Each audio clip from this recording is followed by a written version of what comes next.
기자들의 눈으로 정치권 상황을 살펴보는 시간이 있습니다. 오늘도 어김없이 경향신문 구교영 기자 그리고 시사인의 김은지 기자 두 분 나오셨습니다. 어서 오십시오. 네, 안녕하세요. 네, 비가 많이 오죠. 아까 폭우가 내려가지고 중간에 버스 탑승하는데도 굉장하게 어려움을 예. 겪었습니다. 예. 그렇군요. 아유, 오시는 길 어렵지 않으셨어요? 왔다 갔다 또 하다 보니까요. 네. 타이밍을 잘 맞으면 또 비가 아예 안 네. 오고. 그러니까. 예, 어떨 땐 비가 오고 해가지고 예. 오히려 이게 더 좀 무서운 것 같습니다. 그렇습니다. 확 쏟아지니까. 예, 이제 비야 그만 와라. 제발. 예. 예, 제발 이제 그만 와도 될 것 같다라는 생각이 좀 드는데 다들 비 피해 없으시기를 좀 바라면서 어제 국민의힘 전당대회 얘기를 해보겠습니다. 어대한 그 한동훈 후보가 62.84% 얻어서 당대표로 선출이 됐습니다.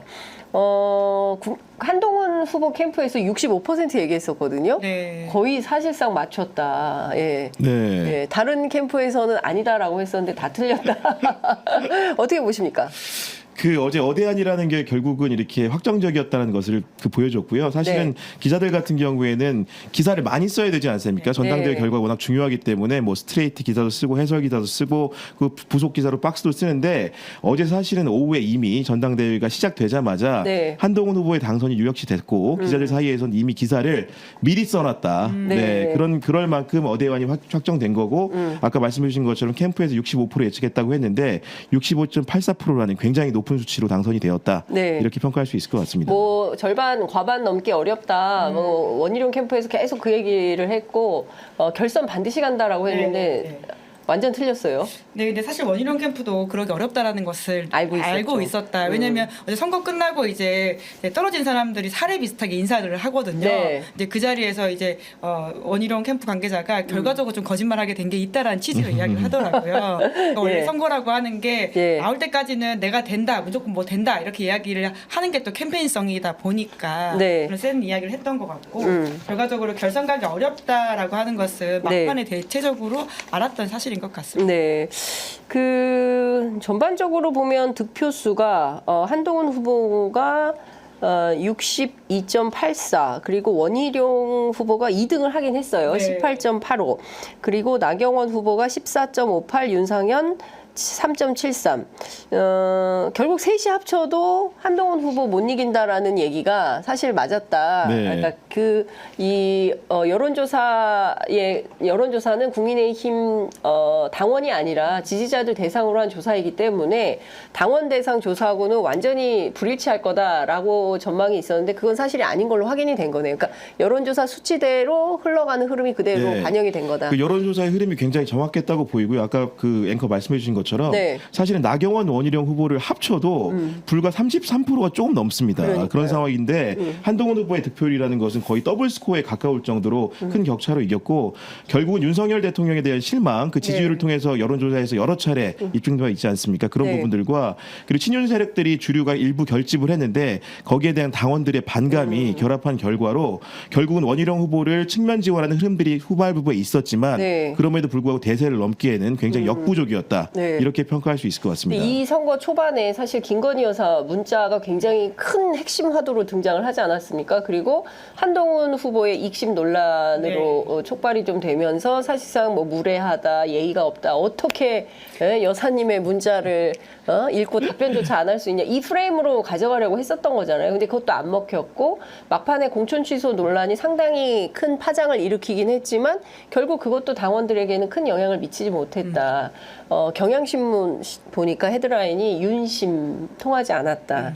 힘을 쓰지 못했다. 힘 못 쓴 대통령. 네. 이렇게 사실 뽑았더라고요. 총선 끝난 이후에 너무나 예견되어 있던 장면들이 이제 진행되고 있는 것이죠. 네. 검찰뿐만 아니라 국민의힘 이제 모든 사실 윤석열 대통령의 승리연합이라고 할 수 있는 것들을 스스로 깨버리면서 실패의 역사를 거듭해 왔기 때문에 네, 네. 어떻게 보면 예견된 장면들이다라고 볼 수 있습니다. 네. 그런데 지금 이제 국민의힘에서 특히나 이제 좀 저는 눈에 띄게 봤던 게 선거인단이 이제 투표 그리고 여론조사 투표에서 보면 네. 이게 아까 말씀처럼 큰 차이가 안 난다라고 말씀하셨는데 원희룡 후보 같은 경우에는 선거인단에서 당심을 볼 수 있는 지점 그러니까 여기에 투표가 19.04이고요. 네. 나경원 후보에 대한 지지가 14.59이거든요. 그러니까 국민의힘 당원 안에서도 윤석열 대통령의 인기가 이렇게 낮다라는 것을 볼 수 있고요. 특히나 네. 이제 원희룡 후보의 표심이 윤 대통령 지지 표심이라고 본다면 네. 20도 되지 않습니다. 그렇죠. 최근 지난주에 나왔던 이제 한국갤럽 여론조사를 보면 29% 정도인데 사실 네, 네. 그것보다도 낮은 맞습니다. 당 내에서도 지지 네. 기반이 아주 약하다는 네. 것이기 때문에 예. 그러니까 결국 윤석열 대통령 그리고 김건희 여사의 운명은 어떤 점에서 정해져 있다라는 것이죠. 어떻게 정해져 있다고 보세요? 선거에서 진 권력은 결국 네. 오래가기 어렵고요. 네. 결국 미래 권력한테 어떤 식으로든 자연스럽게 이양하지 않을 경우에는 끝없는 갈등이 펼쳐질 수밖에 없습니다. 그러니까 그동안 중앙일보 논조가 그래도 대통령실에 굉장히 우호적인 그런 스탠스를 취했는데 오늘 아침부터 기조가 바뀌었어요. 예, 그리고 73년생 한동훈, 예, 그리고 미래 권력 여기에 포커스를 두고 네. 조중동 일체가 합심해서 한동훈을 밀고 있다. 저는 이런 인상을 받았습니다. 이번에 결국은 그 전대 투표율을 다시 한번 봐야 될 것 같은데요. 네. 그 이번에 대표 경선 최종 투표율이 예. 48.51%입니다. 네. 지난해 김기현 전 대표가 선출됐던 38 전대 같은 경우에는 네. 55.10%거든요. 그보다 보면 굉장히 현저하게 낮은 수치고 네. 이준석 전 대표가 승리했던 2021년 6.11 전대 때보다는 좀 높습니다. 그때가 네. 45.36%였는데요. 결국은 윤석열 대통령 집권기에 치러진 두 번의 전대 변화를 보면 네. 지난해 틀었던 김기현 전 대표를 선출했던 투표율이 훨씬 더 높았다는 거거든요. 그리고 그때는 당심 100%였습니다. 네, 그렇죠. 그러면 결국은 당원에 대한 동원력이 윤석열 대통령의 말빨이라는 게 먹혔다는 거였는데 네. 결국 이번에 그보다 낮은 투표율 같은 경우는 처음에는 전통적 지지층 밖의 표심이 적극 작동하려면은 투표율이 높아야 된다는 게 한동훈 캠프의 캐치프레이즈였는데 예, 예. 결국 나중에 결과를 보니까 이게 투표율이 낮은 원인이 네. 전통적 지지층 밖의 표심이 적극적으로 동조하지 않은 부분이 아니라 실제로는 친윤계가 동원 미달이었다. 심지어 영남권에서도 그런 흐름들이 포착된 것 같다. 네. 이런 해설이 불가피할 것 같습니다. 예. 실제로 저도 취재해 보면 영남권에서 어떤 얘기가 나오냐면 현역 의원들이 오더를 엄청 내리고 있는데 안 먹힌다. 귀뚱으로도 안 든다 당원들이. 그리고 네. 미래 권력이 중요하고 이재명 대표하고 붙어서 승리할 수 있는 카드가 뭐냐. 원희룡으로는 안 된다. 이런 생각들을 한다는 거였어요. 네. 사실 이번 전당대회에서 현역 의원들이 열심히 했냐라고 본다면 좀 어려운 지점이 있습니다. 네. 그러니까 제가 만나봤던 현역 의원들은 사실 좀 심드렁했다라고 하는 게 예, 꽤 있는데요. 왜냐하면 이번에 당선되는 당대표들 같은 경우에는 지방선거의 공천권을 만에 하나 영향을 미칠 수 있다고 하더라도 결국은 그 국회의원들의 목숨줄이 달려있는 이제 총선 공천권은 갖고 있지 못하거든요. 예. 대통령도 신임 당대표도 갖고 있지 못하기 때문에 약간 이 싸움에서 사실 관전적으로 보는 것들이 꽤 있었고 네. 그러다 보니까 다음에 어떤 보수의 미래를 생각하는 당원들이 한동훈 쪽으로 좀 가게 되는 그 경향성을 따라갔던 것으로 보입니다. 네. 그래서 강하게 과연 정말 오더 내렸냐라고 하는 것도 의문스럽다라는 생각 듭니다. 그렇군요. 사실 이런 것 같습니다. 그러니까 정치에서 누가 대표가 되느냐도 중요한데 그 대표가 어떤 정치를 구현해낼 거냐 거기에 대한 사실 기대 심리로 이제 선거에 참여를 하게 되는 건데요. 이번에 한동훈 신임 대표가 발표했던 수락연설문의 핵심 내용을 보면 첫 번째는 민심과 국민의 눈높이에 반응하는 것이다. 그러니까 더 잘 반응해야 된다. 이런 주장을 하고요. 그다음 두 번째는 미래를 위해서 더 유능해지라는 거다. 그리고 세 번째는 외연을 확장하라는 거다. 이 세 가지 메시지를 냈는데 여기에 포커스를 많이 두는 것 같아요. 국민 눈높이에 더 반응하자. 네. 예, 그러니까 기본적으로 지금까지의 윤석열식 보수로는 도저히 돌파구가 생기지가 않고 지난 총선 대패한 원인은 사실상 윤석열 대통령 책임이다라고 규정을 할 걸로 보이고 네. 그리고 나서 이제 이후에 본인의 행보는 어디까지 어떻게 변화할까? 저는 그게 굉장히 중요한 관전 포인트라고 생각하는데 어떻게 보세요? 그 한동훈 후보가요. 네. 그 당정 관계라든가 대통령을 상대로 가장 수위 높게 하는 발언의 표현이 바로 국민 눈높이였습니다. 아, 그게 다예요? 과거에 이제 김건희 여사의 그런 사과 문제 같은 경우에도 네. 국민 눈높이에 대해서 맞춰야 된다는 얘기를 했었고요. 그리고 이번에 이제 그 검찰총장과 서울중앙지검장의 그런 그 격돌 양상에 대해서도 네. 국민 눈높이를 얘기했는데 결국 이게 뭐냐면은 뭐냐면은 국민 눈높이라는 것은 내가 민심에 복속돼서 정치를 하겠다는 뜻인 거고 네. 기본적으로 대통령의 낮은 지지율이라는 것은 민심에 부응하지 못했기 때문에 그런 비례하는 측면이 있지 않습니까? 결국은 수락연설에서도 민심을 이기는 정치는 없다. 민심과 싸우면 안 된다는 표현을 하는 거거든요. 맞아요. 결국은 오늘 만찬도 하겠다고 하는데 결국 당정 관계 정상화라든가 그 최혜병 특검에 있어서도 본인이 얘기했던 제3자 특검안이라든가 네. 이런 것들을 국민의 눈높이에 맞게 추진하겠다. 네. 이런 뜻으로 들리기 때문에 향후에 대통령과의 관계 병화가 예상된다고 할 수 있을 것 같습니다. 네. 그러니까 핵심이죠. 민심에서 지금 가장 이야기가 많이 나오는 게 말씀처럼 최상병 특검법이지 않습니까? 네. 지금 그것이 이제 다시 또 재의결에 들어가게 되어 있는 상황인데요. 근데 어제 이제 그 질문을 집중적으로 할 수밖에 없고 이제 김건희 여사, 마지막에, 예, 이제 시사인에서 기자가 전혜원 질문을 기자가 용기 있게 했어요. 질문을 했습니다. 예. 그 아주 중요한 질문이라고 생각하고 거기에 대해서 사실 그러니까 어떤 곳에 포인트를 맞췄는지 따라 가지고 기사를 다 각각 다르게 썼던데요. 네. 누군가는 국민 눈높이에 대한 이제 한동훈 대표에 대한 이야기를 포커스 맞췄고 누군가는 이제 영부인이 결단해서 직접 대면 조사가 이뤄졌다라고 하는 부분에 포커스를 맞췄던데 네. 사실 그 검찰 수사라고 하는 것이 검사 출신 한동훈 대표가 네. 하기에 적절한 표현이었는지에 대해서는 직접 조사를 결단해서 했다라고 하는 것이 네. 뭐 물론 뭐 앞에 수식어를 이야기하고 뒤에 이제 약간의 비판적 기조 때문에 말했겠지만 저는 이것도 좀 적절했는지에 대한 의문이 있긴 합니다만은 네. 여튼 지금 최상병 특검법 이 가장 많은 관심을 사는 사안이지 그렇습니다. 않겠습니까? 근데 네. 어제 이 부분에 대해서도 이제 당내 토론을 거치겠다라고 네. 이야기했습니다. 정석적이고 맞는 말이긴 하지만 사실 추경호 원내대표가 이미 이게 안 된다. 네. 그리고 위헌적이다라는 이야기들을 많이 했기 때문에 네. 과연 이것이 진짜 최상병 특검법 제3자 중재안을 통과시킬 수 있는 길인지 아니면 결과적으로 핑계거리가 되는 것인지도 네. 지켜봐야 될 포인트이죠. 그러니까요. 근데 사실 한동훈 위원장한테는 두 가지 도전이 있어 보여요. 하나는 추경호 원내대표가 여전히 이제 대통령의 이제 오다나 미션을 받아서 원내를 활동 계획을 갖고 있다면 이게 본인이 원외기 때문에 본인이 이제 관철하고자 하는 바가 잘 먹히지 않을 가능성이 하나 있고 또 하나는 대통령실의 윤석열, 김건희 이 부부 내외가 과연 가만히 있을까에 대한 생각도 좀 드는데 이 두 가지 도전에 대해서 한동훈 위원장이 어떻게 돌파할까요? 그 한동훈 그 대표의 목표는 사실은 이제 당 대표가 되는데 그치지 않고 그렇죠. 다음 대선에 도전해서 승리하겠다는 목표가 있기 때문에 네. 기본적으로 본인이 그 선거 기간에 공언했던 약속들을 안 지키기는 어려울 것 같습니다. 더군다나 최혜병 특검법 같은 경우에는 대통령 그 내외가 여러 가지 의혹을 받고 있는 상황인데 네. 이 법안 처리에 대해서 제3자 특검안을 중재안으로 선거 초입에 제시를 했습니다. 결국 국민 앞에서 본인이 강조하는 국민 눈높이에 맞는 약속으로서 이 특검법을 제안했기 때문에 만약 이 사안을 본인이 돌파하지 않고 어물쩡 토론으로 넘긴다? 그러면 한동훈 대통령 대권이라든가 이런 것들이 가능하겠습니까? 국민들이나 당원들이 바보가 아니거든요. 네. 그렇기 때문에 어제 이제 김은지 기자가 말씀하신 대로 당내 민주적인 절차에 따른 토론도 강조를 했지만 그 앞에가 더 중요하다고 생각하는데요. 네. 저는 지금 생각도 같다. 네. 이런 표현을 함으로써 다시 한번 그 안을 관철시키겠다라는 의지를 네. 표명한 것으로 이해가 됩니다. 네, 그러니까 사실상 뭐 제3자 추천 그러니까 예.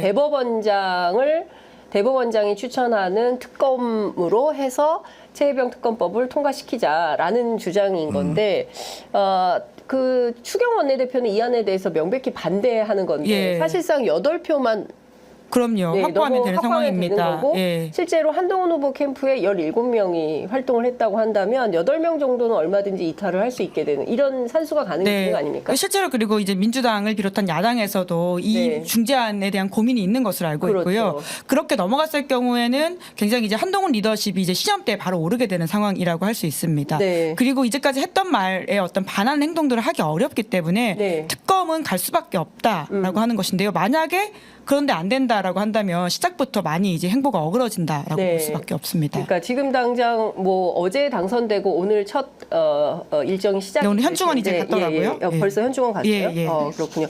그 첫 일정을 시작을 하면서 여러 가지 이슈들이 이제 다 뭐 도마 위로 올라올 텐데 그 중에 첫 번째가 이제 최혜병 특검법 그리고 이제 김건희 그러니까 그 뭡니까 저 검찰 수사 조국혁신당에서 관련된? 나온 네. 그 윤석열 김건희 부부 특검 쌍특검. 예, 예. 쌍특검 그리고 이제 본인과 관련된 한동훈 특검 이 세 가지 이슈에 대해서 본인이 각각 어떤 판단과 입장을 좀 드러낼지 이것도 좀 잘 지켜봐야 될 것 같다라는 생각이 좀 들고 그리고 예. 그리고 사실 이제 그것은 대야 관계 관련된 이슈이기 네. 때문에 물론 뭐 추경호 원내대표의 관계 설정이라고 하는 것도 있겠지만 사실 대야 핑계를 댈 수 있는 사안이기 때문에 약간의 시간이 걸릴 수 있습니다. 근데 네. 제가 보기에 가장 먼저 시험대 오를 당내 안은 총선 백서이거든요. 총선 백서. 총선 백서 관련해 가지고는 거기 이제 한동훈 책임론이 명기되어 있다라고 하는 것이 조정은 TF 팀장의 이야기입니다. 네. 예. 근데 이걸 놓고 어떤 식으로 지금 갈등이 벌어질 가장 최초의 내관일 거란 생각이 예. 들고요. 예. 왜냐하면 이 선거 캠프 레이스 한창할 때 한동훈 캠프 쪽에서 나왔던 말이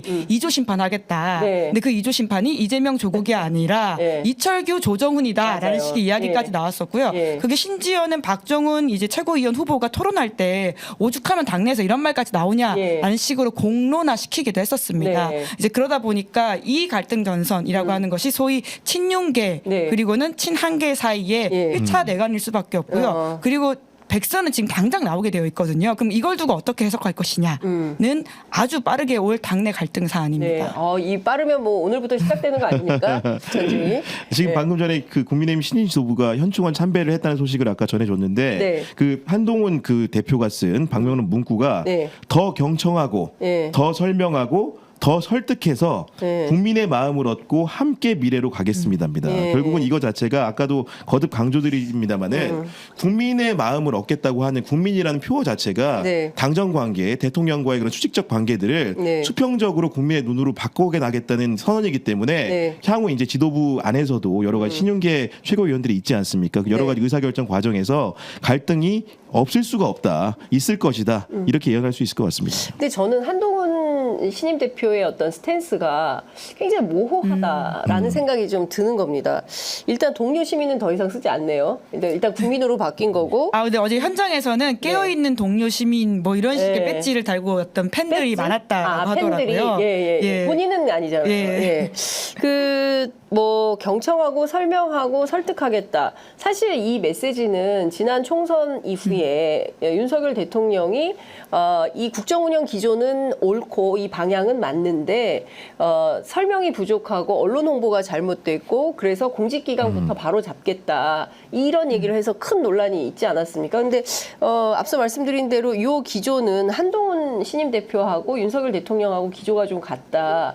특검과 관련해서도 앞말 뒷말이 이게 그 매우 정치적인 그 문장으로 해석을 해야 되는 것인지. 그러니까 저쪽에 일정 정도 뭐 그 비토도 당하지 않을 만한 명분을 주고 뒤에는 본인이 하고 싶은 말을 던지는 이런 방식인 건지. 근데 결국 그게 쉬운 길이 아니거든요. 네. 그러니까 예를 들어서 아무리 제3자 중재안 특검이 출범한다고 하더라도 네. 그러니까 특검이 어떤 식으로 튈 수 없다라고 그러니까 예측 가능한 범위 안에서 무엇이 되지 않을 거라고 하는 것을 가장 잘 아는 사람은 네. 한동훈 대표 그리고 윤석열 대통령일 겁니다. 이제 그러다 보니 윤 대통령 쪽에서는 어떤 특검도 받기 어렵다라고 하는 것에 대해서 방점을 짚고 이야기를 했던 것이고요. 하지만 한동훈 이제 대표는 본인의 정치적인 새로운 길을 가기 위해서는 네. 이제 그 길을 선택한 것이기 때문에 결국 두 사람의 관계는 아무리 화해와 여러 가지를 이제 조정한다고 하더라도 같은 배를 타긴 어렵다라고 저는 보고 있습니다. 한 배를 탄 운명이라고 어제 윤석열 대통령이 엄청나게 강조를 했는데. 그리고 한동훈 대표는 같은 배를 타지 않아야지 성공할 수 있는 운명인 것이죠. 그럼 누가 내려야 됩니까? 이제 누가 한 사람 내려야 되는 운명에 처해졌는데 윤석열 대통령이 내리게 될까요? 어떻게 보세요?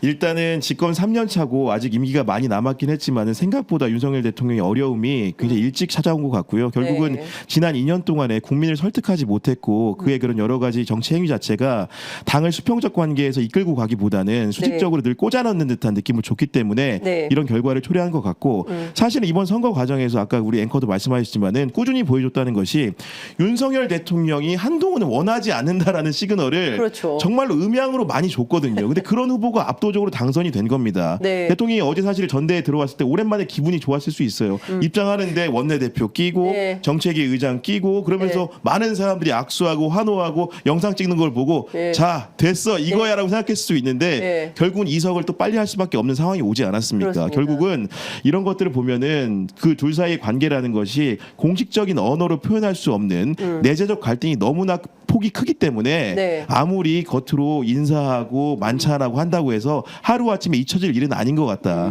결국은 그 주도권이라는 것이 이번 대표 선거를 통해서 무게추가 당정 관계 그리고 여당과 정부의 관계라는 것이 한동훈으로 옮겨온 것은 분명해 보인다. 네. 그리고 사실 대통령이 굉장히 기억을 오래 하는 분이라는 걸 저희가 이준석 대표 체립다방 사태 때 알게 되지 않았습니까? 네.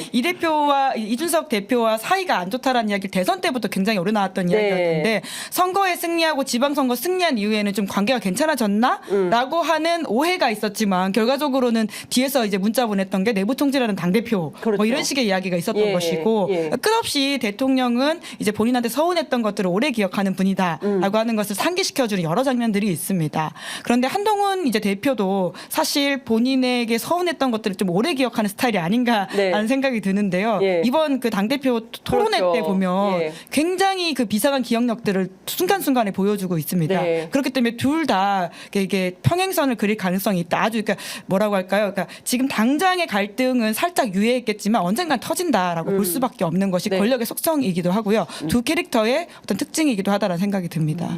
오늘 만찬 분위기가 어떨 걸로 전망하세요? 어떨 것 같으세요? 뭐 다른 분들이 말씀을 많이 하시겠죠. 왜냐하면 네. 단 둘만 만났을 경우에 굉장히 분위기가 어색할 가능성이 있기 때문에. 네. 아 그래서 뭐 낙선자들까지 다 부른 겁니까? 신임 지도부만 대체로는 신임 지도부만 초청을 그렇죠. 하는데 예. 이번에는 플러스 낙선자까지 싹 다 예. 뭐 보통은 이제 불렀더라고요. 윤상현 의원이 굉장히 이게 뭐라 소위 말하는 사활이가 좋은 예. 스타일이라는 이야기가 있잖아요. 예. 모두가 아버지고 모두가 형님이다. 예. 뭐 심지어 박근혜 전 대통령한테도 누나라고 불렀던 그 예. 몇 안 되는 의원이지 않습니까? 이제 그렇기 때문에 오늘 그 자리는 아마 윤상현 의원 같은 분들이 좀 분위기를 좀 좋게 만들려고 애쓰겠죠. 예, 네. 그렇군요. 그런데 이 얘기는 좀 어떻게 보십니까? 지금 그 김건희 여사 문자 네. 공개로 촉발된 그 댓글팀, 그 다음에 원희룡 후보가 지속적으로 문제 제기했던 사천 그 비례대표 후보 논란, 그리고 공소 취소 청탁 이 문제는 또 사실상의 사법 리스크를 안게 된 거고 민주당에서는 네. 고발 조치한다는 판단이기 때문에 관련해서 이것도 후폭풍이 상당히 클 걸로 보이는데요. 어떻게 네. 보세요? 그러니까 어제 사실 한동훈 대표가 했던 문답 중에서 인상적인 부분이 네. 여러 가지 사안의 최혜병 특검법에 대해서는 자기 입장이 그대로다라고 얘기를 했는데 한동훈 특검법과 관련된 질문도 있었습니다. 거기에 대해서는 네. 굉장히 일축했거든요. 한동훈 후보가 내용을 보면 그런 억지 협박으로 네. 저와 우리 국민의힘이 새로운 변화를 향해 나아가는 것을 방해하지는 못할 것이다. 이렇게 선을 긋고 있는데 예. 결국은 그 선거 과정에서 여러 가지 몇 가지 의혹이 제기됐습니다. 가장 큰 거는 장해찬 전 최고위원이 심지어 참여까지 했다고 밝힌 여론조성팀. 그렇습니다. 뭐 흔히들 얘기하면 민주당에서는 댓글도 단 게 아니냐는 의심을 하고 있는데 이런 부분들이 지금 여러 가지 수사기관에 고소고발이 이루어진 상황이거든요. 네. 그런데 고소고발이 진척이 안 될 수도 있으니까 민주당 같은 경우에는 한동훈 특검법이란 범주 내에서 이 사안도 조사를 해야 한다고 하고 있고 네. 아까도 이제 총선 백서가 내관이라고 했는데 결국은 비례대표 사천 문제라는 것도 그 백서에 투영되면서 또 한 번 더 터질 수 있는 뇌관 중에 하나입니다. 네. 결국 그게 이제 위법 수준이 있는 것인지 아니면 한동훈 그 대표의 관여 가능성을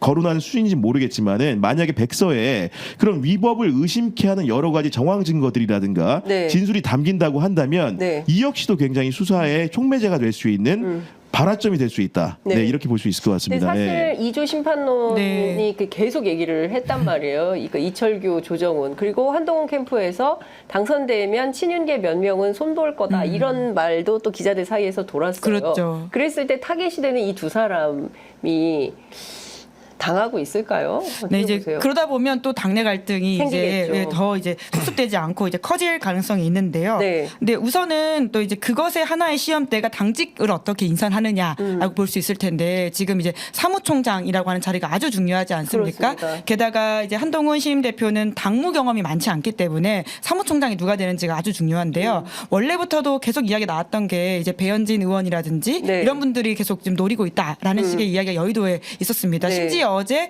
이제 한동훈 신임 당대표 당선되고 소위 말한 밭으로 돌았던 것이 네. 오늘 뭐 한국일보 기사로도 나왔더라고요. 네. 송원석 의원이라든지 배현진 의원이 물망에 오르고 원외에서는 김경률 이제 회계사 같은 분들도 네. 이름이 이제 나온다라는 식의 이야기였는데요.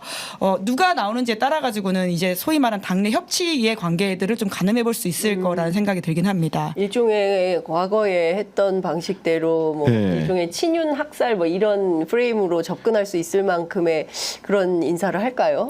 그러니까 이게 결국은 지도부 구성이 굉장히 중요한데 중요하죠. 당 대표는 한동훈 대표가 압도적으로 됐습니다. 수석 최고위원도 장동혁 의원이 네. 한동훈 대표가 소울메이트라고 하는 사람이 되긴 그렇습니다. 됐는데 지도부는 총 9명이에요. 예. 이번에 5명이 선출이 된 거죠. 예. 그럼 나머지 4명이 남습니다. 5명 구성은 어떻게 되어 있냐? 진종호 그 의원과 그다음에 네. 이제 장동혁 의원까지 2명은 기본적으로 친한계로 분류가 그렇습니다. 되겠죠. 근데 김재원이라든가 김민전이라든가 인요한 같은 경우에는 친윤계로 분류가 되거든요. 그렇습니다. 그렇기 때문에 지금 3대2 구도죠. 예. 다행히도 지난번 이제 그 예를 들면 비대위로 안 가기 위한 조건들 네. 기본적으로 단공 방어막은 구축이 됐어요. 왜냐하면 친한계 최고위원이 2명이 들어왔기 때문에 그럼 남은 그 지도부 회의에 누가 들어오느냐? 네. 원내대표가 들어오고요. 정책위 의장 들어옵니다. 지명직 최고위원 1명 올 거고요. 그 다음에 이제 아까 말한 것처럼 사무총장이 들어오게 되는데 네. 사무총장과 지명직 최고위원은 친한계라고 봐야겠죠. 그렇죠. 그럼 9명 중에 4표가 확보돼 있는 겁니다. 예. 근데 지금 원내대표하고 정책위 의장 어떤 분입니까? 어제도 대통령을 함께 모시고 입장한 그렇습니다. 사람들이에요. 예. 그렇기 때문에 지금 표대결을 해서 다수결로 갈 경우에는 원래 최고위에서는 기본적으로 협의가 안 되면 당론을 정할 때 다수결로 하게 돼 있어요. 네. 5대4 구동이 묘하게. 그런데 네. 인요한 위원장이나 그리고 인요한 의원, 이제, 의원이나 김재원 의원은 많이 바뀌는 분들 아니에요? 그 노선만 갖고 있는 분들 아니잖아요. 근데 그럼에도 확실한 한동훈 대표가 불안감 때문에 네. 정책위 의장이 임명된 지가 얼마 안 됐지만 네. 정책위 의장 인선을 새로 할 수 있다는 얘기도 아. 작지만 조금씩 나오고 있더라고요. 그렇군요. 결국 뭐냐면 초장이 아까 말한 것처럼 네. 최혜병 특검법 같은 걸 대표가 예. 말을 지키기 위해 3자 특검법 추진을 했는데 예. 만약에 그 지도부 회의에서 예. 다수결했는데 부결 부결되면 예. 어떻게 돼? 바로 그 리더십에 상처가 될 수 있거든요. 그렇습니다. 예. 그런 부분들을 안전망을 만들기 위한 여러 가지 조치들을 고심고심 또 고심하고 있을 것 같습니다. 네. 근데 그러면 통합형 뭐 이런 걸 해야 될 텐데 가능할까요? 지금 뭐 말씀해주신 배현진, 송원석, 김경일 이런 분들 세우는 순간 예. 또 전쟁일 것 같은데. 근데 결국은 시간은 이제 한동훈 대표 쪽으로 편이긴 기울어질 하죠. 수밖에 없기 때문에 네. 그러니까 자기 사람을 어떻게 잘 만드느냐의 문제일 것이고 그것이 본인의 정치력, 리더십을 보여주는 것이기 때문에 무리 없지만 자기 사람이 될 수 있는 사람. 아까도 이제 진행자도 말씀하셨지만 인요한, 김재원 이제 최고위원 같은 경우에도 어떻게 바뀔지 모른다라는 네. 식의 해석이 나오고 있는 것이잖아요. 네. 그렇기 때문에 거기에 이제 본인의 리더십이 이제 성패가 달려 있다라고 봅니다. 네. 추경호 원내대표의 스탠스는 어떻게 될 걸로 보십니까? 원내 사안은 원내대표 중심으로 간다. 선언을 했어요.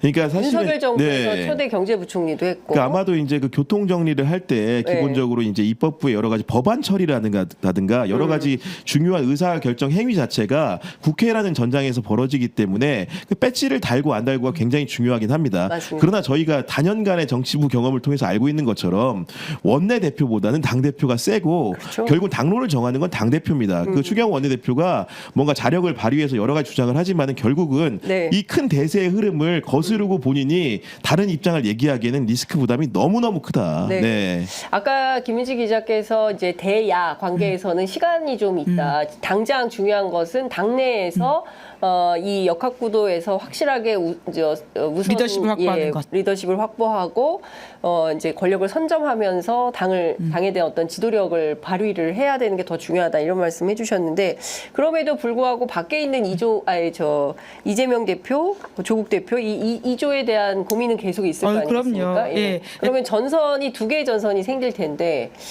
동시다발로 대응이 가능한. 상대적으로 오히려 이재명 대표와 아직은 전 대표고 이제 곧 대표가 다시 되겠지만요. 네. 이재명 전 대표와의 전선은 한동훈 대표가 바라는 전선일 겁니다. 그렇게 할수록 본인의 리더십이 오히려 안에서 쌓이게 되어 있거든요.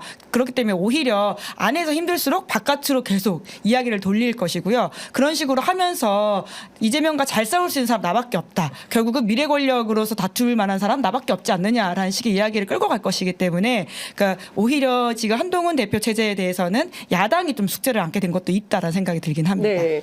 그러니까 오늘 아침 보니까 미래 세대 기득권 뭐 이런 구도를 보수 언론들이 그 상정하기 시작한 것 같습니다. 그리고 이제 73년생 한동훈 네. 계속 강조합니다. 그러니까 약간 민주당에 대해서는 고인물 뭐 이런 이미지를 이제 그 프레임을 씌우면서 그런 갈등 구도로 가져가지 않을까라는 생각이 좀 드는데 어떻게? 근데 물론 제가 국민의힘에서 어떤 생각을 하고 한동훈 대표가 당 대표를 이제 된 다음에 네. 어떤 전략을 세웠는지 모르겠는데 제가 평론가적 시각에서 네. 좀 생각을 해보면은 한동훈 대표가 결국은 거야하고 이제 해야 되는 겁니다. 그렇습니다. 근데 지금 국민들이 가장 불쾌해하는 부분은 거야와 정부 여당이 협치하지 않는다는 부분도 분명히 있는 거거든요. 그렇죠. 더군다나 한동훈 대표가 그 미래 세대를 얘기하고 중수청이라고 불리는 여러 가지 그런 뭔가 중간지대에 있는 사람들을 설득하기 위해서는 기존에 있는 정부 여당과는 다른 면모를 보여줘야 되는 거거든요. 그렇기 때문에 어제도 보면 가장 먼저 할 일로 금융투자소득세 시행을 유예하는 부분들을 야당과 협상하겠다고 한 겁니다. 네. 이재명 전 대표 역시 이 부분에 동의하고 있는 바고요. 결국은 그런 부분들을 전략 전술적으로 민주당과의 관계를 개선하는 방식으로 합의점이 있는 공통분모를 먼저 처리하는 방식으로 뭔가 전 대표라든가 대통령과는 다르다는 차별화 시도할 가능성이 있어 보이고요. 다만 저는 이렇게 보입니다. 이재명, 조국 두 사람과 다 같이 갈 수는 없을 것 같아요. 결국은 그 약한 고리를 노릴 것이고 그리고 그 야중에서도 훨씬 더 많은 의석을 가진 건 민주당입니다. 그렇죠. 그렇기 때문에 결국 조국 혁신당으로 해서는 두 당이 합쳐도 다 법안을 통과시킬 수가 없어요. 네. 민주당의 동의가 필요하기 때문에 아마도 전략 전술적으로는 이재명과 조국을 차별화하는 방식으로 갈 것이고 되도록이면 이재명의 그런 현실 감각을 자극하는 방식으로 종부세라든가 금수세 부분들 약한 고리를 비집고 돌아와서 기존과 다른 협치의 면모를 보여줄 가능성이 높다. 그 부분은 민주당도 어떻게 대응할 것이 굉장히 복잡해질 것이다. 네. 이렇게 좀 보입니다. 예. 정말 중요한 포인트를 지적해 주신 것 같습니다. 그러니까 지금 최근에 난데없이 이제 부자 감세와 관련돼서 이재명 대표가 이제 세 가지 그 세금에 대한 입장을 밝혔는데 물론 민주당 안에서는 아직 결정된 것은 아니고 어떤 토론 의제로 대표가 던진 것이고 아직 당내에서 결정을 한 것은 아니다. 진성준 정책위 의장은 반대다. 이제 이런 얘기들을 하고 있습니다. 그래서 어떤 결론이 날지는 아직 모르지만 하여튼 뭐 민주당 대야 어떤 스탠스로 나올지 그건 좀 지켜봐야 될 것 같고요. 김옥균 프로젝트는 가동이 되겠습니까? 뭐 일주일 안에 한동훈 대표에 대한 그 제거 공작이 시작될 거다라고 이준석 의원이 얘기를 했는데 이게 3일천하 뭐 이런 네. 이야기가 이제 한창 돌았죠. 근데 이제 막판에 돌았었는데요. 근데 네. 그 이제 소위 말하는 찌라시의 어떤 출처가 정말 이제 비한동훈 혹은 반한동훈 개냐라는 말도 꽤 있었습니다. 이철규 의원이 실제로 본인이 이거 한 거 아니고 누가 만들었는지도 알겠다라는 식의 네. 이야기를 고소하겠다고 했잖아요. 맞습니다. 그래서 아마 출처가 나올 가능성이 있어 보이긴 하는데요. 일각에서는 한동훈 캠프에서 이제 본인들의 어려움들을 좀 호소하기 위한 하나의 또 역밭이 아니냐라는 다양한 말이 있었기 때문에 이것은 솔직히 잘 모르겠습니다. 네. 그런데 이번 결과만 놓고 보면 결국은 이제 비한동훈계 혹은 반한동훈계가 힘을 쓰기엔 좀 어려운 구도, 특히나 이제 말씀하신 65%에 가까운 이제 목표치를 이뤘기 때문에 좀 어렵긴 할 것이다라는 생각은 듭니다. 그러니까 더불어 말씀드리면 이제 김옥균 프로젝트라는 건 3일천하지 않습니까? 기본적으로 51대 49면 가능한데 어제 보면 사실 박정훈 그 후보가 떨어졌는데 득표율로만 따지면은 김민전 최고보다 높았어요, 심지어. 네. 근데 이제 여성목 할당이 있기 때문에 김민전 최고위원이 턱걸이 한 것이기 때문에 네. 그런 상황들을 보더라도 게다가 지도부 구성 자체가 만약에 그 최고위원 자체 한 명이 됐다 이러면 네. 사실은 김옥균 프로젝트가 형식적으로도 가능한데 이미 2명이 됐기 때문에 네. 당원 당규 상으로도 끌어내릴 수 있는 방법 자체가 없다. 네. 이 사람들은 어떻게 합니까? 앞으로 보수 유튜버들 엄청나게 한동훈 신임 대표 공격하지 않았습니까? 뭐 다 반환전선의 핵심들이었고 홍준표 시장, 김태흠 지사, 그다음에 이철우 지사 이런 분들은 어떻게 이제 지방선거 공천은 누가 하는 겁니까? 어떻게 되는 겁니까? 그러니까 아까도 말씀드렸지만 결국 그 사람들을 어떻게 끌어안느냐가 네. 이제 한동훈이라고 한 정치인의 이제 다른 모습들을 보여줘야 되는 지점들이 있을 겁니다. 이제까지 네. 한동훈 이제 대표가 보여줬던 것들은 하나하나 따박따박 다 받아치면서 오히려 상대를 굉장히 공격하는 모습이었거든요. 그렇죠. 근데 그게 좀 변화한 것들을 보여준다면 네. 당내에서 평가가 좀 달라질 수도 네. 있을 것 같은데요. 네. 다들 지금으로선 팔짱 끼고 지켜보고 있는 것이죠. 특히나 그 패스트트랙 공소 취소 제기 관련된 이야기를 한 것은 당에서도 굉장히 뜨악하는 사람들이 많았거든요. 관련된 사람도 꽤 많고요. 이제 그래서 물론 저는 이제 그 부분들도 더 밝혀져야 되고 문제가 있다고 보긴 하는데 그와 별건으로 당내 정치로서는 이제 한동훈의 좀 달라진 점들을 그렇게도 보여줄 수 있지 않을까. 사람 바뀌기 쉽지 않은데 공소취소 관련해서 7번이나 네 하지 않습니까? 한동훈 후보 나를 이렇게 모욕 줄 수 있어요. 막 이렇게까지 격앙된 나경원 후보의 모습에 국민들이 와 저렇게까지 진심으로 싸우는구나 이제 했었는데 아니, 앞으로 네. 결국은 한동훈 후보가 대표가 기본적으로 저는 그 가늠자가 하나 있다고 생각하는데 아직도 주변에 여의도 정가에서는 한동훈 대표가 진짜 정치인이 됐는지 아닌지 모르겠다 이런 생각을 많이 하잖아요. 오늘 대통령과의 만남을 뭐 스무스하게 있고 이런 게 아니고 홍준표 시장을 만나느냐 안 만나느냐에 달려있다. 조속한 시일 내에 네. 공식적인 행사 말고 예. 대구를 가든 뭐하든 해서 네. 실제로 홍준표 시장을 만나고 끌어안는 모습을 보이느냐에 예. 한동훈이 진짜 정치인이 됐냐 아니냐가 시험대에 오를 것이다라고 저는 개인적으로 생각합니다. 아니 안 네. 만나줘서 못 만났다는 거였잖아요. 또 만나려고 해야죠 정치인이니까. 예, 네. 정치인이니까 계속 홍준표 은행나무 시장 침대처럼. 계속 만나려고 노력을 해야 된다. 알겠습니다. 앞으로 한동훈 대표 어떤 행보를 할지 저희도 좀 지켜보면서 논평하도록 하겠습니다. 김건희 여사 검찰 조사 파장이 일파만파 계속 커지고 있는데 그 조사 내용이 알려지면서 더 큰 논란을 낳고 있는 상황입니다. 첫 번째로는 일단 검사들이 휴대전화를 경호처에 맡긴 채 들어가서 조사를 했다는 거고 그래서 검찰 지휘부하고 소통하는 게 불가했다. 왜냐하면 맡겼으니까. 통신보안 상태에서 통신을 이제 두절된 상태였기 때문에 연락을 할 수가 없었고 이거 어떻게 보세요? 전직 검찰 출입 기자. 누누이 말씀드린 전직입니다. 현직이 아니기 때문에 예. 업데이트가 안 됐을 수는 있는데 저는 요거를 또 하나 따져보고 싶은 게 있어요. 지금 공개되지 않은 부분 중에 네. 통상적으로 조사를 할 때 검사가 주인 검사 조사를 하면은 뭐 부장 검사들 상층부들이 그런 내용들을 실시간으로 보고받고 피드백을 주는 형태로 원래 조사가 진행이 돼요. 검찰청사에서 반드시 조사해야 되는 법이 있는 건 아니지만 기본적으로 검찰청사에서의 조사를 선호하는 이유는 여러 사람들이 다중지성을 이용해서 피의자를 압박할 수 있기 때문입니다. 그렇기 때문에 제대로 조사를 하기 위해서는 그런 환경이 갖춰진 상태에서 조사가 되었는가. 왜냐하면 아무리 뭐 부장검사고 조사 경력이 많다고 해도 대통령이고 영부인이잖아요. 그렇기 때문에 조사를 할 때 우리도 뭐 방송 나가게 되면 매일 방송하더라도 매일매일 떨려요. 그렇죠. 그런 상황들을 뭔가 압도하기 위해서는 주변의 조력이 필요한데 그런 주변의 조력을 얻는 방식으로 조사가 이루어졌는가를 따져봐야 된다. 그런데 지금 휴대전화까지 맡기고 들어간 그 모양새로 보호하면 아마도 그런 통상적인 검찰청사에서 이루어지는 조사 방식과 준하게 여러 가지 피드백을 받는 방식으로 조사가 이루어지지 않았을 것 같다는 생각이 조심스럽게 듭니다. 개인적으로는. 네. 요거부터 살펴볼게요. 명품백은 뭐 조만간 제출을 한다고 하고요. 그리고 양주는 폐기됐다. 폐기됐다. 예, 어디로 폐기됐는지 모르지만 폐기가 됐다. 유해성 물질이어서 폐기했다는 거잖아요. 그러면 술은 유해성인 거잖아요. 그러면 모든 술은 반입이 안 되는 거겠네요, 지금. 제가 폐기 전문가입니다. 어디로 폐기하는 폐기하는 건가요? 어제도 심하게 제가 폐기하고 왔는데.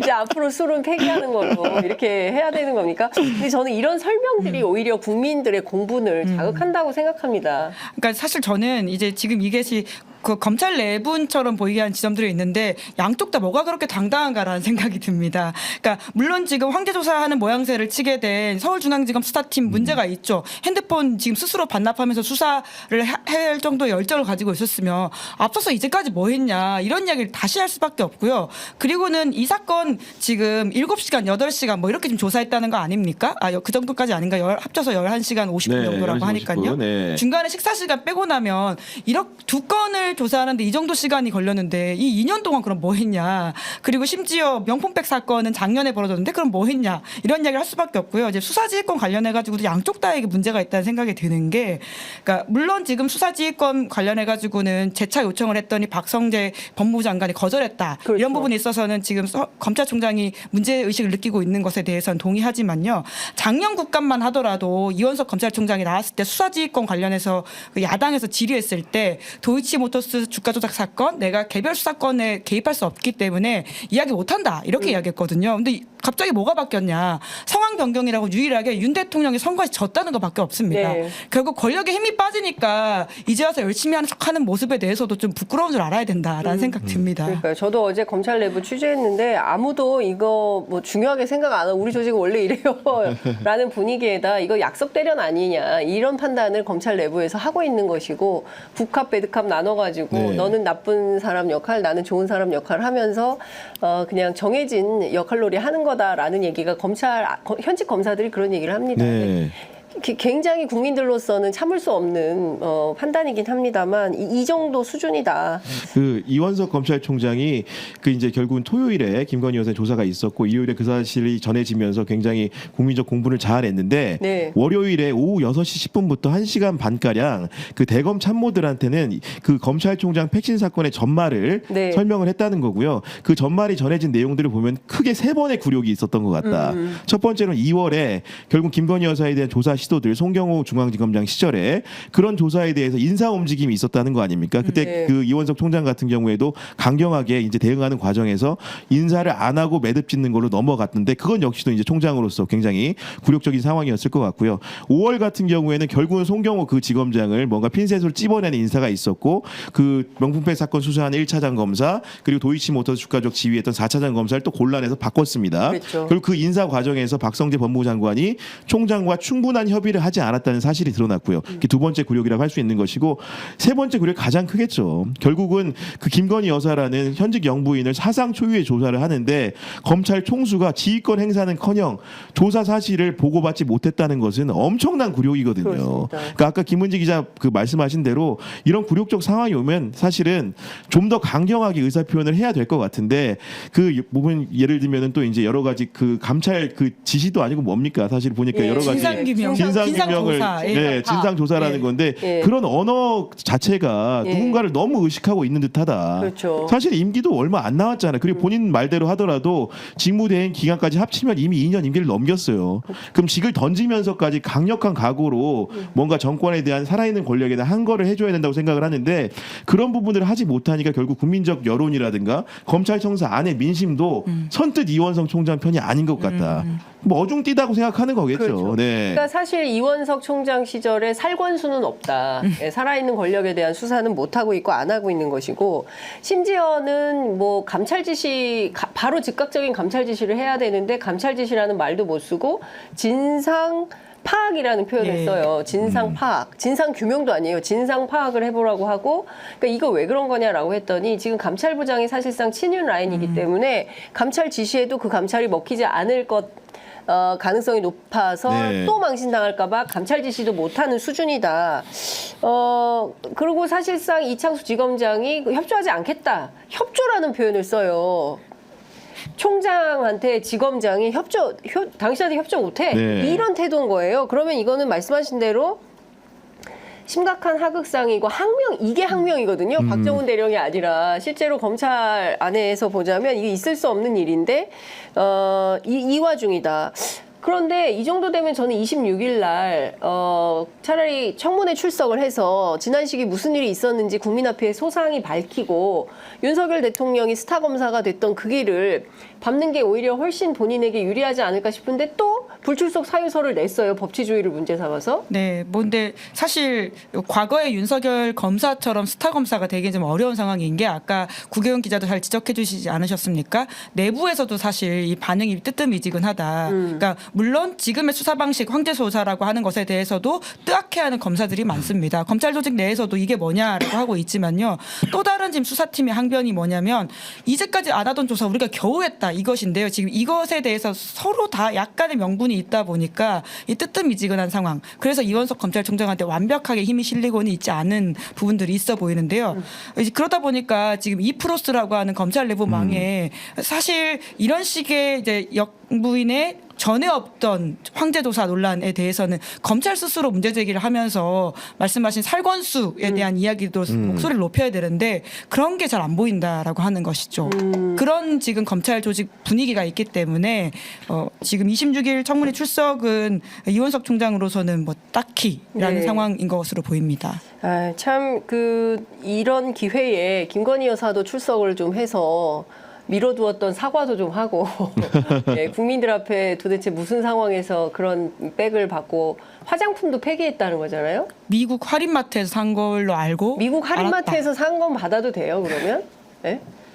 그러니까 여러 가지 그 사실은 기본적으로 샤넬 화장품인데. 모르겠습니다. 그러니까 청탁금지법에 네. 그 공직자의 배우자에 대한 처벌 조항이 없다. 네. 뭔가 금과 옥조처럼 그 권익의 종결 처분의 내용을 준용해서 뭔가 홀가분해진 느낌으로 뭔가 대응을 하는 것 같은데 하나하나 그 위법 여부와 국민들이 궁금한 거는 왜 그런 선물을 수차례에 걸쳐서 받았고 어떤 이유로 받았는지를 검찰이 유무죄와 무관하게 밝혀달라는 여망도 있는 거거든요. 그렇죠. 그렇다고 한다면 이런 부분들을 차분차분하게 뜯어보고 뭔가 그 강제적인 방식이라든가 여러 가지 압박하는 방식으로 조사를 해야 되는데 지금 양상을 보면 그 하나하나가 뭔가 짜여진 각본처럼 김건희 여사에게 유리한 방식으로 언론 보도가 이루어지고 있고 네. 근데 그 해명조차도 사실은 정상적인 식견을 가진 사람이라면 선뜻 수긍하지 못하는 방식인데 그게 뭔가 무죄 방편의 논리로 활용되고 있는 굉장히 이상한 상황인 거예요. 그렇습니다. 사실 이 청탁금지법은 기본적으로 배우자가 아니라 공직자를 처벌하는, 배우자가 대가성이 없어도 받기만 하면 처벌되는 게 청탁금지법의 핵심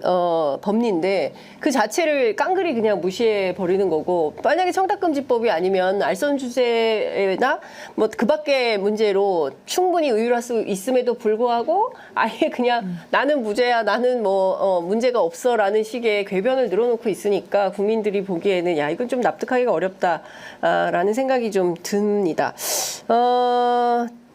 26일 청문회에서 도이치모터스 주가 조작 의혹 사건, 삼부토건 문제 이런 거 다시 또 쟁점이 되겠죠. 명품백 문제뿐만 아니라. 네, 그러니까 특히나 이제 이 문제를 집중적으로 제기하고 있는 사람들의 이야기를 좀 종합해서 보면 네. 결국은 이제 최상병 사건과 그리고 도이치모터스 주가 조작 사건은 한 몸에서 어디 순간 만나는 게 아니냐라는 이야기를 하고 있잖아요. 그리고는 네. 그 의혹들이 지금 있기 때문에 이야기가 계속 나올 수밖에 없고요. 네.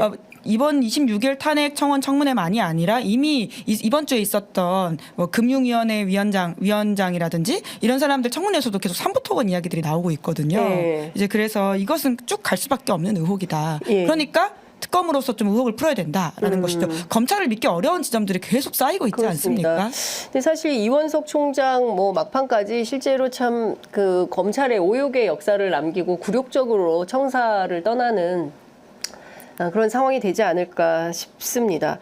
오늘부터 이틀간 이진숙 방통위원장 네. 후보자에 대한 인사청문회가 진행이 되는데요. 근데 이분 과거에 했던 활동들을 보면 정말 기가 막힌 수준이던데 이런 분 어때요? 괜찮을까요? 방통위원장 하셔도? 저는 이번에 이제 인사청문회를 앞두고 각종 언론 보도가 정말 숱하게 많이 쏟아졌는데 네.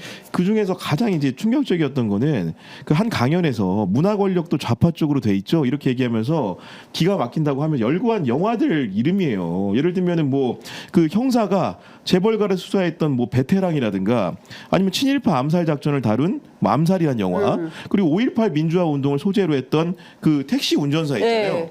이런 영화가 다 좌파. 제가 사실은 내가 좌파였구나.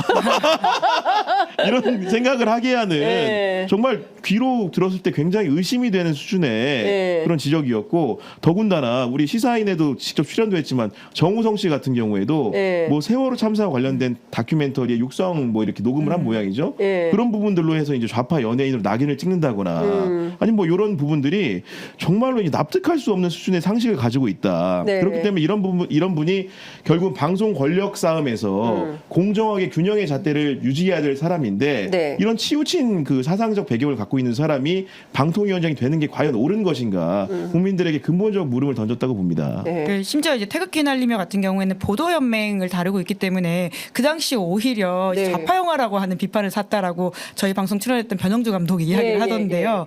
그런데도 이제 그 맥락과 내용 아무것도 모르고 태극기가 있기 때문에 무파 영화냐 막 이런 식의 지적을 하던데 네. 그러니까 그거 굉장히 도식적이고 어떤 문화라든지 전반 사회 전반에 대한 이해가 굉장히 부족하다라는 취지의 지적이 나올 수밖에 없고요. 저는 사실 가장 문제가 되는 건 결국 세월호 참사 당시에 그 보도 참사에 대한 본인의 책임감에 대한 부분이거든요. 그 청문회에 앞서서 후보자가 답변서를 길게 보냅니다. 제가 쭉 봤는데 거기에 대해서도 세월호 보도 참사 관련된 책임을 따져 묻는 위원들이 정말 많은데요. 네. 그러니까 결국은 자기는 최선을 다했지만 그런 게 있어서 안타깝다. 이게 전부입니다. 사과도 제대로 하지 않거든요. 예.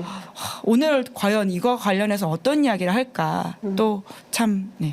그렇습니다. 10시부터 국회에서 인사청문회가 진행이 될 텐데 이진숙 후보 스스로 나는 극우가 아니다.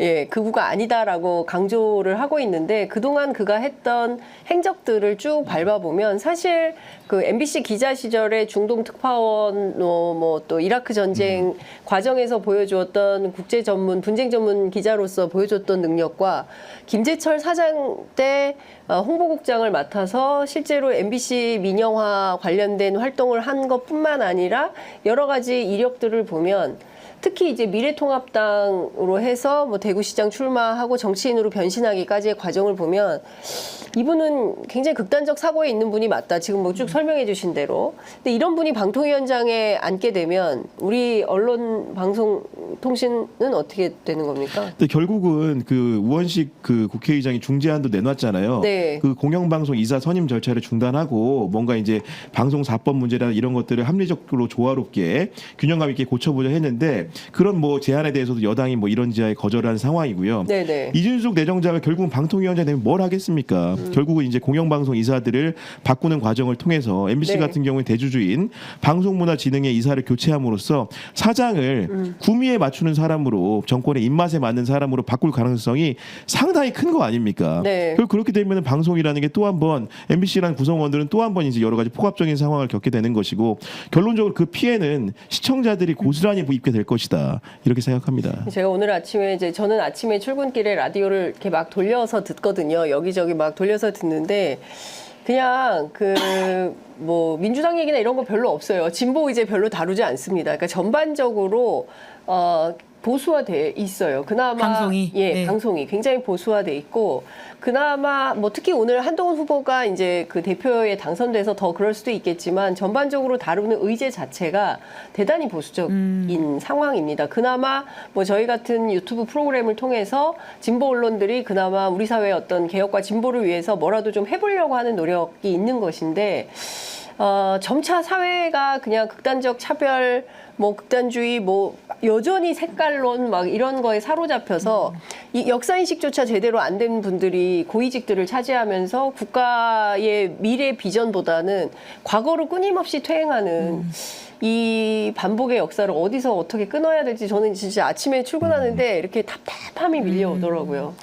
네, 뭐 지금 이제 거야이기 때문에 문제 상황이 발생하면 또 이제 탄핵을 하고 그 탄핵에 앞서서 사퇴할 수 있다 이런 이야기가 나오고 있지 않습니까? 네. 그런데 이제 이진숙 이제 후보자가 이제 방통위원장이 되고 대통령이 강행하면 이제 가능한 이야기니까요. 그런데 그 이후에 이제 사퇴하고 나서 어떻게 될 것인가에 대한 시나리오가 벌써부터 이제 여의도에서 나오고 있는데 네. MBC 사장 보내는 거 아니냐 뭐 이런 이야기까지 예, 나오고 있어서 네. 참 이게 전반적으로 어떻게 될 것인가라는 답답함이 있습니다. 아, 이제 방통위원장에서 그 며칠 못하고 물러나게 되면 바로 MBC 사장으로 보낼 것이다. 뭐 그런 이야기를 이제 조국 대표라든지 이런 네. 분들이 이제 좀 이야기 가능성에 그거- 대한 이야기를 했다고 근데 하던데요. 그런 건 너무 그런 아니 정도까지 정말로 갈까요? 그렇게까지 할까 싶을 야, 정도로 그런데 정말 그렇게 하잖아요. 왜냐하면 그런 상상력이 이렇게 허용되는 게 네. 결국 앞에 있는 여러 가지 인선이라든가 그 방통위원장 지금 보면은 정말 장난처럼 바꾸고 있잖아요. 네. 그러니까 물론 이제 탄핵 소추안이 이제 가결될 경우에 기본적으로 이제 직무가 정지되기 때문에 그 공백을 메우기 위함이라고 하는데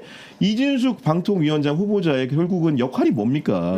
결국은 공영방송 이사 선임한 방망이고 치고 그 이후에는 그 사람의 쓸모가 다 한다고 생각을 하는 것 같아요.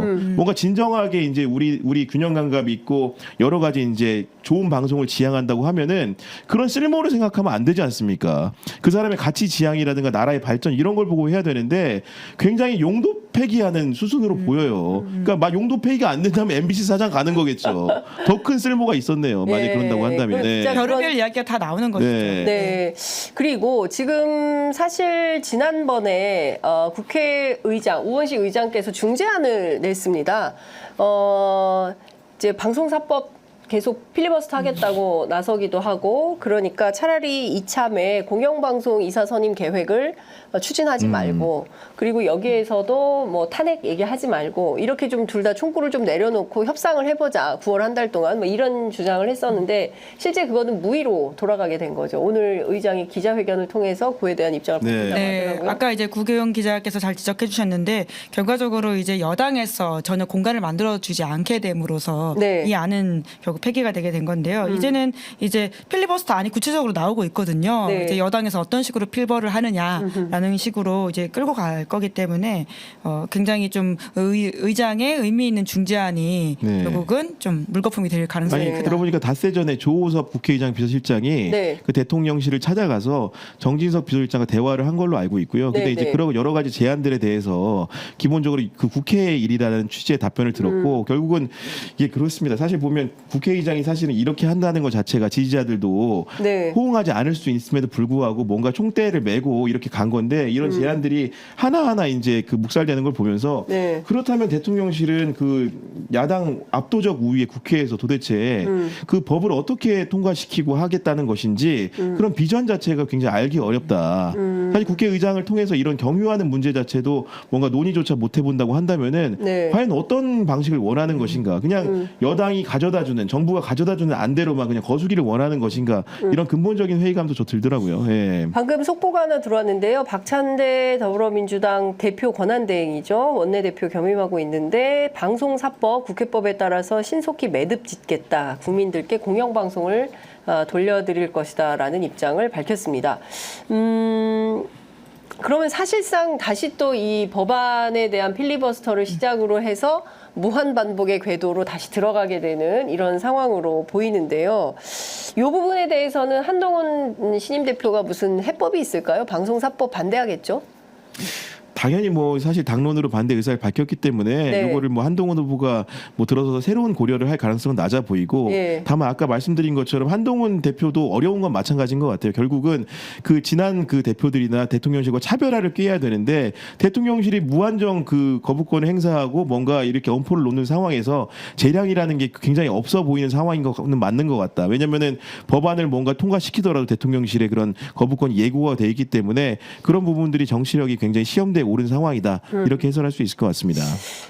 신임 한동훈 대표에게 최혜병 특검법 찬성 표결 당론으로 정해라. 이제 이런 요구를 했는데 민주당이 추진한 법안에 대해서는 찬성하지 않겠다라는 입장이 분명하고 아까 이제 민주당에서도 약간의 여지가 예. 있다고 하셨는데 그러면 대법원장 추천으로 해서 그 법 수정안, 소위 얘기하는 한동훈 수정안으로 통과시킬 가능성도 있는 건가요? 그러니까 여튼 특검이 되는 게 중요하다라고 이야기하는 분들이 있는 것으로 알고 있고요. 물론 민주당 안에. 예, 근데 물론 지금 이제 아직까지 원내 전략이 완벽하게 정리가 된 건 아니어서 이야기를 하고 그리고 사실 여당의 반응을 보면서 좀 움직일 가능성이 커 보이긴 하는데요. 네. 그럼에도 불구하고 이 사실에 대한 진상 규명이 필요한 게 아니냐라고 네. 하는 목소리들이 계속 좀 힘을 얻게 되면 특검 추천안을 이제 대법원장 혹은 뭐 원래 지난 21대 국회 안도 대한변협에서 추천하는 것이지 않았습니까? 뭐 그런 내용들을 좀 섞어가지고 할 가능성에 대해서도 열려 있다고 알고 있습니다. 네, 사실 이게 성공한 특검이 되려면